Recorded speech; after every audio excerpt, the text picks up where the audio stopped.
የዛሬው ፕሮግራም ምንን በማስመልከት ነው? ያው ብራንድ አምባሳደርነት ነውና ምንን በማስመልከት ነው?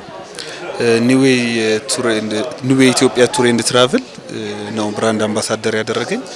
ያው ወደ አርሜኒያና ወደ ጆርጂያ ጉዞ ያዘጋጃል። ሞር መንፈሳዊ ጉዞ ነው የሚሆነው።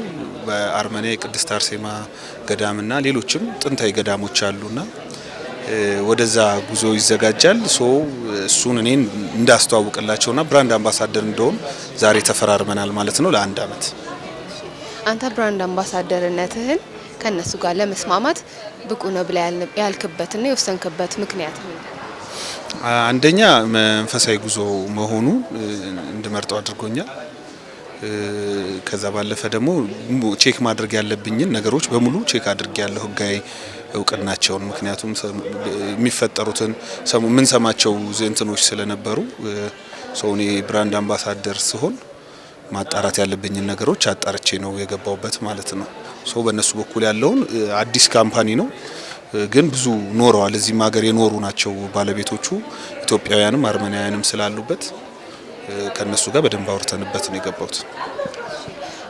አንተን እንግዲህ አሁን በምን አይነት ስራዎች እንጠብቅ? ከዚህ የተሻለ ደግሞ በምን አይነት ነገሮች ይመጣሉ ብለህ ታስባለህ? ያው እኔ ፊልም ሰሪ ነኝ፣ ፊልም ነው የምሰራው። ወደፊትም አሁንም አሉ የምሰራቸው ፕሮጀክቶች፣ አዳዲስ ፊልሞች አሉ። እንደዚህ ደግሞ ማስታወቂያ እንትኖች ሲኖሩ ደግሞ በመሀል እንሰራለን። አሁን ላይ የፊልም ኢንዱስትሪው ከፍ እያለ መጥቷል። የሆነ ሰዓት ላይ ተቀዛቅዞ ነበር። አሁን ላይ ደግሞ የበለጠ እንግዲህ የጠፉ አርቲስቶቻችንንም እያየንበት ነውና አንተስ በዛ ምን ሀሳብ አለ? አንተንስ በምን አይነት ስራ እንጠብቅ? ያው እኔ ጊዜ ይፈጃል አሁን ፕሮሚስ መግባቱ እንጂ ኪያ ሁለትን ቆይቷል ከጀመረን ፕሪ ፕሮዳክሽን፣ እሱን እየሰራን ነው።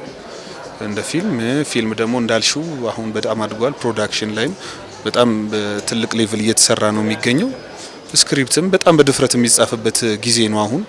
እንደ በፊቱ በጣም ውስንነት፣ የአክተርም የታሪክም ውስንነት የለም። ትልልቅ ፊልሞች አሁን ይሰራሉ፣ እኛም እንሰራለን ብዬ አስባለሁ። የበፊት አክተሮችም የጠፉት ያንን ለዛውን ስላጡ ነበረ። ይመጣሉ፣ እየመጡም ነው። እናመሰግናለን። በድጋሚ እንኳን ደስ አለሽ። ቴንክ ዩ ሶ ማች።